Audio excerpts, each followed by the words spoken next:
ಪೂಜಾ ಇಷ್ಟೊತ್ತು ಬಹಳ ನಿರರ್ಗಳವಾಗಿ ನಿರ್ಬಿಡೆಯಿಂದ ತಾನು ಮಾಡಿದ ಪಾತ್ರವನ್ನ ಅತ್ಯಂತ ಸಮರ್ಥ ರೀತಿಯಲ್ಲಿ ನಿರ್ವಹಿಸಿದ್ದೇನೆ ಅನ್ನುವ ರೀತಿಯಲ್ಲಿ ಸಮರ್ಥಿಸಿದ್ರು. ಬೆನ್ ತೋರಿಸಿಲ್ಲ, ನಾನು ಮುಖ ಮಾತ್ರ ನಾಳೆ ಥಿಯೇಟರ್ಗೆ ಹೋಗಿ ಅವ್ರ ಬೆನ್ನು ನಿಮ್ಗೆ ತೋರಿಸ್ತಾರ. ನಮ್ಮ ಬೆನ್ನ ನಾವು ತಟ್ಕೊಳ್ಬೇಕಾ ಅವ್ರ ಬೆನ್ನೇ ಅವ್ರು ತಟ್ಕೋಬೇಕಾ ಅನ್ನೋದು ಆಮೇಲೆ ನಿಂತರ ಹೇಳಿ. ಇನ್ನೇನು ಸರ್, ಇವತ್ತಿನ ಸದ್ಯದ ಪರಿಸ್ಥಿತಿಯಲ್ಲಿ ಸಾಕಷ್ಟು ಸುದ್ದಿ ಮಾಡ್ತಿರೋದು ಎಸ್ ನಾರಾಯಣ್ ಅವರ ನಿವೃತ್ತಿ ಬಗ್ಗೆ. ಅವರು ನಿವೃತ್ತಿಯನ್ನ ವಾಪಸ್ ತಗೊಳ್ಳೋ ಬಗ್ಗೆ ಮಾತಾಡ್ತಾ ಇದ್ದಾರೆ. ಬಟ್ ಇವತ್ತು ದಿನಪತ್ರಿಕೆಯಲ್ಲಿ ಒಂದು ಸ್ಟೇಟ್ಮೆಂಟ್ ಕೊಟ್ಟಿದ್ದಾರೆ ಎಸ್ ನಾರಾಯಣ್. ಇಲ್ಲ, ನಾನು ನಿವೃತ್ತಿ ವಾಪಸ್ ತಗೊಳ್ಳೋಕೆ ಸಾಕಷ್ಟು ಚಿತ್ರರಂಗದ ದೊಡ್ಡವರು ನನಗೆ ಹೇಳಿದ್ದಾರೆ ವಾಪಸ್ ತಗೋ ನಿವೃತ್ತಿಯನ್ನ ಅಂತ, ನನಗೆ ಒತ್ತಡ ಹೇರ್ತಾ ಇದ್ದಾರೆ ಹಾಗೆ ಹೀಗೆ ಅಂತ ಒಂದು ಸ್ಟೇಟ್ಮೆಂಟ್ ಕೊಟ್ಟಿದ್ದಾರೆ. ಆದ್ರೆ ಇನ್ನೂ ನಾನು ಅದ್ರ ಬಗ್ಗೆ ಪರಿಪೂರ್ಣವಾಗಿ ಅದ್ರ ಬಗ್ಗೆ ಒಂದು ಡಿಸಿಷನ್ ಅನ್ನ ನಾನು ತಗೊಂಡಿಲ್ಲ ಅಂತ ಹೇಳ್ತಾರೆ. ಅಲ್ಲ ಹರ್ಷಿನಿ, ಅವರನ್ನ ಯಾರು ಚಿತ್ರರಂಗದಿಂದ ಹೋಗಿ ಅಂತ ಹೇಳಿದವರು? ಮುನಿರತ್ನನ್ ಬಿಟ್ರೆ ಬಹುಶಃ ನಾವ್ ಯಾರು ಹೇಳಿಲ್ಲ. ಮುನಿರತ್ನ 3 ವರ್ಷದಿಂದನೇ ಹೋಗ್ಬೇಕಾಗಿತ್ತು ಸರ್, ನೀವು ಪಾಠ ಮಾಡ್ಕೊಂಡಿದ್ಬಿಡಿ ಸರ್, ಒಳ್ಳೆ ಕೆಲಸ ಅಂತ ಹೇಳಿದ್ದಾರೆ ಅಲ್ವಾ. ಎಸ್ ನಾರಾಯಣ್ ಅಂತವರು ಅಥವಾ ಯಾರೇ ಒಂದು ನಿರ್ಧಾರವನ್ನು ತಗೋಬೇಕಾದ್ರೆ 100 ಸರಿ ಆಲೋಚನೆ ಮಾಡಬೇಕು. ಮತ್ತೆ ನನಗೆ ಗೌರವ ಕೊಟ್ಟಿಲ್ಲ ಅನ್ನೋದಕ್ಕಿಂತ ಗೌರವವನ್ನು ಪಡ್ಕೊಳ್ಳಿಕ್ಕೆ ಅರ್ಹತೆಯಾಗಿ ಅಥವಾ ಅದಕ್ಕೆ ಸರಿಯಾಗಿ ಅದಕ್ಕೆ ಶುದ್ಧವಾಗಿ ನಾನಿದ್ದೇನೆಯೇ, ನನ್ನ ಕೆಲಸ ಇದೆಯೇ, ನಾನು ಮಾಡೋ ಸಿನಿಮಾ ಇದೆಯೇ, ಅದನ್ನು ಯೋಚನೆ ಮಾಡ್ಬೇಕಂತ ಅವರ ಡ್ಯೂಟಿ ತಾನೆ ಅಲ್ವಾ. ನನಗೂ ಕೆಲವು ಮಾಹಿತಿಗಳು ಬಂದಿದೆ. ಕೆಲವು ದೊಡ್ಡ ದೊಡ್ಡ ನಟರು ಹೇಳ್ತಾ ಇದ್ರು, ಅವರು ಸೆಟ್ಟಿಗೆ ಬಂದ ತಕ್ಷಣ ಎಲ್ಲರೂ ಅವ್ರ ಕಾಲ ಕೈ ಮುಗಿಬೇಕಂತೆ. ಅವ್ರು ನಿಂತ್ಕೊಂಡು ಕೃಷ್ಣ ಕೃಷ್ಣ ಕೃಷ್ಣ ಕೃಷ್ಣ ಅಂತ ಹೇಳ್ತಾರಂತೆ. ಆಮೇಲೆ ಊಟ ಮಾಡುವಾಗ ಅವರಿಗೆ ಹಿತ್ತಾಳೆ ತಟ್ಟೆ ಅಂತೆ, ಉಳಿದವರಿಗೆಲ್ಲ ಸ್ಟೀಲ್ ತಟ್ಟೆ. ಆಮೇಲೆ ಅವರು ಊಟ ಮಾಡಿದ್ರೆ ಯಾರು ಊಟ ಮಾಡುವಾಗಿಲ್ಲಂತೆ.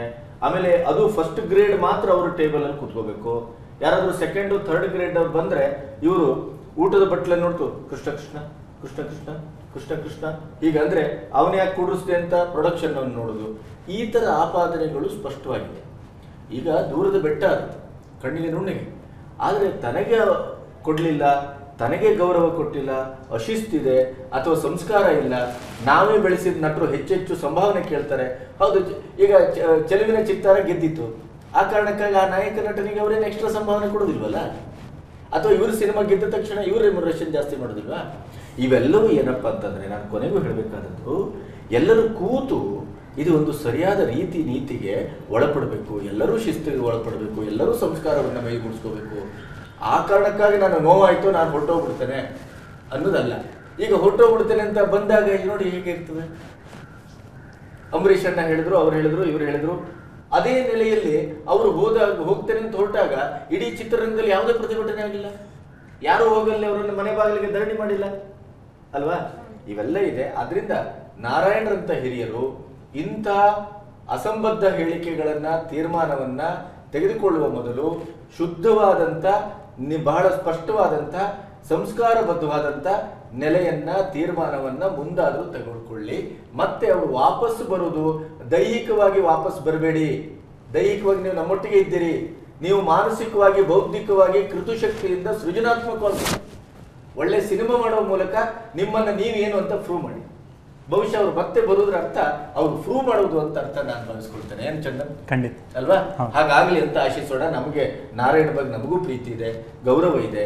ಒಳ್ಳೊಳ್ಳೆ ಸಿನಿಮಾ ಕೊಟ್ಟವರು, ಅಥವಾ ಹೆಗಲ ಮೇಲೆ ಟವೆಲ್ ಹಾಕೊಂಡು ಹಣೆಗೊಂದು ಕುಂಕುಮ ಇಟ್ಟು ಕೈಯಲ್ಲಿ ಒಂದು ಬರೆತಾ ಇದ್ದಾರೆ ಅಂತಂದ್ರೆ ಯಾವುದೋ ಒಂದು ಲೋಕದ ನೆನಪು ಬರ್ತದೆ ನಮ್ಗೆ ಅಲ್ವಾ. ಅವ್ರು ಹಾಗೆ ಮುಂದುವರಿಲಿ, ಒಳ್ಳೇದಾಗ್ಲಿ. ವೆಲ್ಕಮ್ ಟು ಗಾಂಧಿನಗರ ಅಥವಾ ಸಿನಿಮಾ, ವೆಲ್ಕಮ್ ಟು ಸ್ಯಾಂಡಲ್ವುಡ್. ಎಲ್ಲ ವುಡ್ಗಳು ಅವರಿಗೆ ಶುಭಾಶಯವನ್ನ ಹಾರೈಸಲಿ. ಇನ್ನೇನಿದೆ? ಬಹುಶಃ ಇವತ್ತು ಇಷ್ಟೇ ಇರಬಹುದು. ಇಷ್ಟೇ, ಯಾಕಂದ್ರೆ ನಾವೆಲ್ಲರೂ ದಂಡುಪಾಳ್ಯವನ್ನು ಅದೇ ನಿರೀಕ್ಷೆಯಲ್ಲಿದ್ದೀವಿ ಅಲ್ವಾ. ದಂಡಾಗಿ ಹೋಗ್ಲಿ, ಎಲ್ಲ ದಂಡಾಗಿ ಹೋಗ್ಬೇಕು, ಹೌದು, ಭಯ ಹುಟ್ಟಿಸದೇ ಇರ್ಲಿ, ಬೀಭತ್ಸ ಅಂತ ಅನಿಸದೇ ಇರ್ಲಿ, ಎಚ್ಚರಿಕೆ ಮಾತ್ರ ಮೂಡಿಸುತ್ತೆ ಅಂತ ಅವರೇ ಪೂಜಾ ಗಾಂಧಿ ಅವರು ಹೇಳಿದ್ರು. ನಿಮ್ಮಂತ ಯುವಕರು, ಇವರಂತ ಯುವತಿಯರೆಲ್ಲ ನಾಳೆ ಸಾವಿರಲ್ಲೂ ಸುಖ ಇದೆಯಪ್ಪ ಅಂತ ಹೋಗದೇ ಇರ್ಲಿ ಅಲ್ವಾ. ಇವೆಲ್ಲ ಹಾರೈಸ್ತಾ ಆ ಸಿನಿಮಾಕ್ಕೂ ಒಳ್ಳೇದಾಗ್ಲಿ. ಯಾಕೆಂತಂದ್ರೆ ಅದರಲ್ಲಿ ಒಂದು ಅದ್ಭುತ ಕಲಾವಿದರಿದ್ದಾರೆ. ನನಗಂತೂ ಬಾಯಲ್ಲಿ ನೀರೂರುವಷ್ಟು ಕುತೂಹಲ ಇದೆ ಆ ಕಲಾವಿದರನ್ನು ನೋಡ್ಬೇಕು ನಾನು ಅಂತ. ನಾವೆಲ್ಲರೂ ನಾಳೆ ಸಿನಿಮಾ ನೋಡೋಣ. ನೀವು ಜನಗಳು ಕೂಡ ನೋಡ್ಲಿ, ಜನಗಳು ಅದರಿಂದ ಪಾಠವನ್ನು ಕಲೀಲಿ, ಒಳ್ಳೇದಾಗಲಿ. ಮತ್ತೆ ಇವತ್ತಿನ ಗಾಂಧಿನಗರದ ನ್ಯೂಸ್ ಬಹುಶಃ ನಮಗೆ ಇಲ್ಲಿಗೆ ನಾವು ನಿಲ್ಲಿಸಬೇಕಾಗತ್ತೆ. ನಾಳೆ ದಂಡುಪಾಳ್ಯವನ್ನು ನೋಡ್ಕೊ ಬಂದ ಮೇಲೆ ಏನೇನು ಅನಿಸ್ತು ನಮಗೆ, ಏನೇನು ಅದರಲ್ಲಿ ವಿಷಯಗಳಿದೆ ಅಥವಾ ಯಾವುದನ್ನು ಅಳವಡಿಸಿಕೊಳ್ಳುವಂಥದ್ದಿದೆ, ಯಾವುದನ್ನು ಅಳವಡಿಸಿಕೊಳ್ಳಬಾರದು ಅನ್ನುವಂಥದ್ದಿದೆ, ಮನರಂಜನಾತ್ಮಕ ಚಿತ್ರವೋ ಅಥವಾ ಅದೊಂದು ಸಾಮಾಜಿಕ ಪರಿಣಾಮ ಬೀರುವ ಚಿತ್ರವೋ, ಎ ಗ್ರೇಡ್ ಕೊಟ್ಟಿದ್ದಾರೆ, ಎ ಗ್ರೇಡ್ ಚಿತ್ರವೋ ಬಿ ಗ್ರೇಡ್ ಚಿತ್ರವೋ ಎಲ್ಲವನ್ನು ತೀರ್ಮಾನ ನಾಳೆ ಸಂಜೆ ಮಾಡೋಣ. ನಾಳೆ ರಾತ್ರಿ ಮತ್ತೆ ನಿಮ್ಮನ್ನು ಭೇಟಿಯಾಗ್ತೇವೆ. ಅಲ್ಲಿಯವರೆಗೆ ಬಾಯ್.